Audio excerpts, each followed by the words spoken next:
আগরতলার সুকান্ত একাডেমিতে অনুষ্ঠিত হল ত্রিপুরা শিশু অধিকার সুরক্ষা কমিশনের 12তম প্রতিষ্ঠা দিবস। এদিনের এই অনুষ্ঠানে উপস্থিত ছিলেন আগরতলা পুর নিগমের মেয়র দীপক মজুমদার, মহিলা কমিশনের চেয়ারপারসন ঝর্ণা দেববর্মা, ত্রিপুরা শিশু অধিকার সুরক্ষা কমিশনের চেয়ারপারসন জয়ন্তী দেববর্মা সহ অন্যান্য গণ্যমান্য ব্যক্তি ও আধিকারিকরা। অনুষ্ঠানে বিভিন্ন সামাজিক সংস্থা ও স্কুল পড়ুয়াদের পুরস্কার বিতরণী অনুষ্ঠানে মেয়র দীপক মজুমদার পুরস্কার প্রাপকদের অভিনন্দন ও শুভেচ্ছা জানান। তাছাড়াও তিনি তার বক্তব্যে শিশু অধিকার সুরক্ষা কমিশনের 12 বছর কর্মকাণ্ডের ভূয়সী প্রশংসা করেন। যেটা আমার অনুধাবন যে 12 বছর যাবৎ আমাদের কমিশন এই রাজ্যে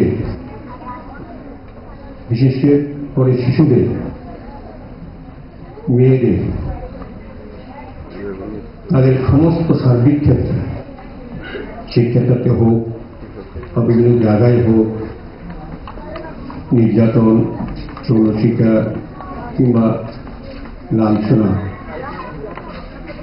সার্বিক এইগুলি সম্বন্ধে তাদেরকে সুরক্ষা দেওয়া,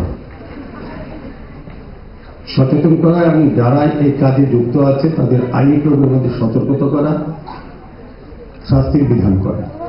নর্থ ইস্টের সবচেয়ে আকর্ষণীয় মেলা second north east industry and trade fair 21শে নভেম্বর থেকে 7ই ডিসেম্বর পর্যন্ত আগরতলার চিলড্রেন্স পার্কের সাথে শিল্প, প্রযুক্তি আর ট্রেড অপরচুনিটিজের অসাধারণ প্রদর্শনী।